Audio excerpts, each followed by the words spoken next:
Welcome to MySQL Lesson 6. This video is going to cover APIs in the web, specifically PHP scripts. Chapter 9 covers some of this information regarding using includes. These are very useful in PHP, and we're going to do a demonstration of that. Start your WAMP server first. Next, go to the WAMP server on your toolbar, and then open up the PHP ini file under the PHP header. You'll notice that this PHP ini file contains a great deal of information. We are only interested in the include path. I did a find here, and it looks like the include path is not set up yet, so that's a good thing. Next, we're going to go to Step 1 in Section 9.1.2. And we're going to create the suggested include directory used by the textbook. It uses the starting directory of USR for user, followed by local, L-O-C-A-L, and then within that Apache, which is the server that we're using, and then within Apache, PHP. So here it is.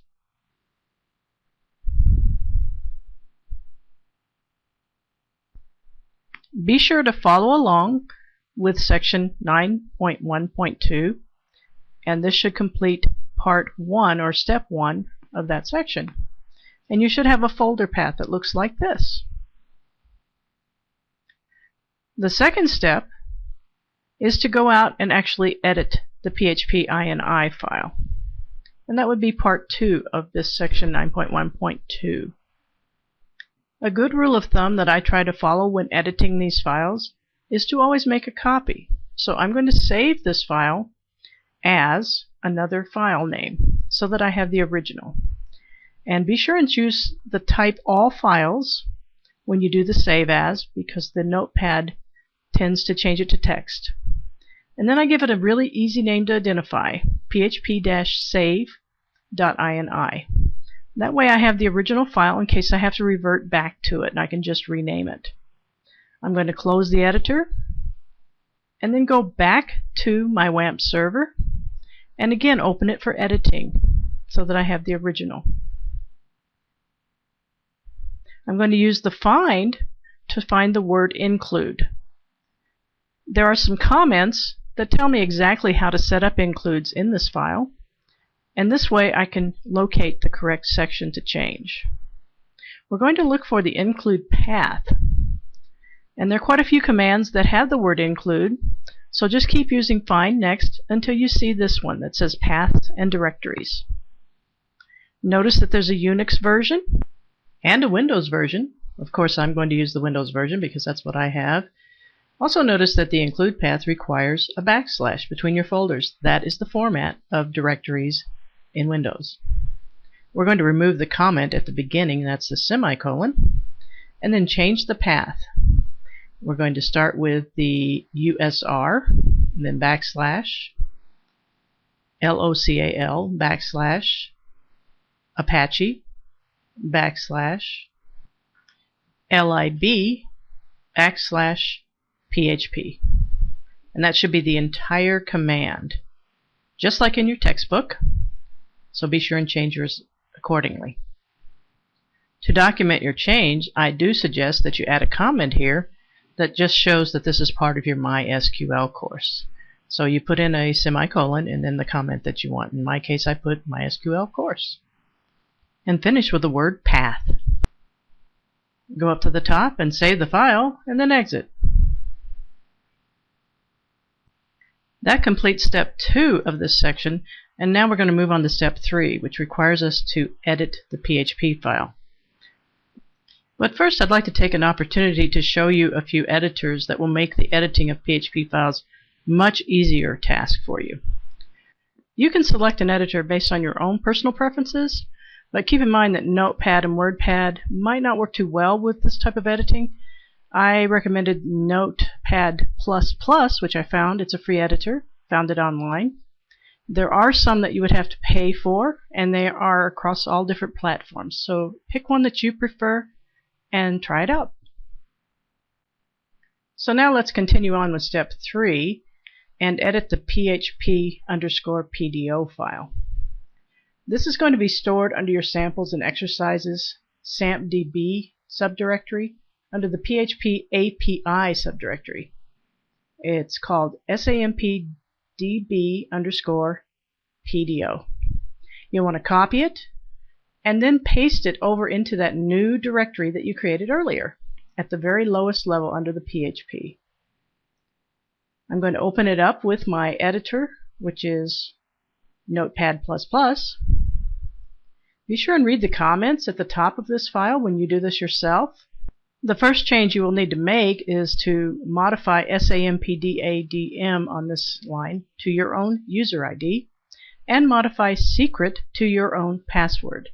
As you can see here, mine are CISUser and CISUser123.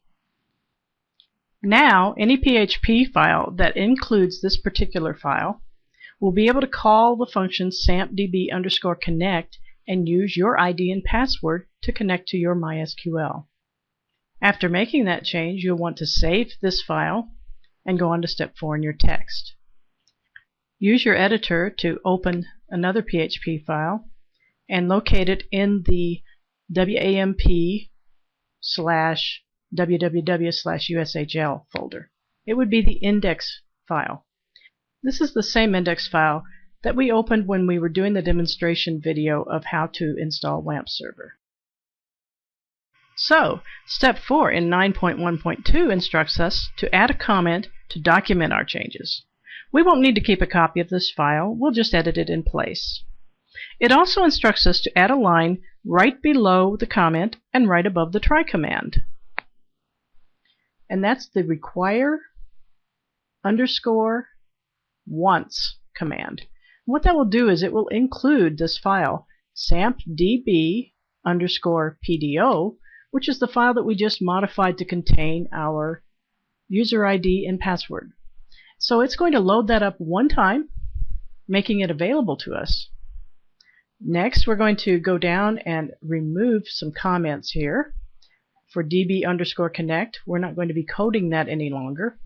And we're going to take out the entire exception information. Then we'll just modify this $dbh assignment to actually call sampdb_connect, and be sure and put open and close parentheses at the end because that has a place for a parameter. And there it is. One thing that I wanted to point out for you here is how Notepad++ can color code your statements. For instance, the comments are green, the reserved words and statements are blue, the parentheses are in red, so it helps you to match everything up. It even color codes the HTML tags, such as the HTML, the HEAD for a header, the body, and the question mark PHP start and stop is color coded in red. So all of these help you to locate certain commands and see how they start and end. Let's save this index.php file and see how it works with the include. You'll want to go back out and open up your WAMP server. Click localhost, and then we're going to scroll down and try opening USHL, and it will automatically open the index file. Oh, this doesn't look too good. This is an error message. Apparently, the directory where I made my change in the PHP INI file doesn't match the actual directory in Windows Explorer. It looks like I forgot to put in the subdirectory lib between the Apache and PHP file folders. So I'm going to just add lib as a new folder under Apache, and then drag the entire PHP folder into that lib folder, and that should match everything back up, and the information should be in my PHP folder. Now it looks right. I'll go back to my browser and close it, then open WAMP server and localhost again and see if this works. Indeed, it did work. It looks like the league currently has 102 members. That means that any PHP scripts that I need to connect with my user ID and password can just simply use those commands that we added here to include sampdb_pdo. That concludes this part of this lesson. Go on to the next video.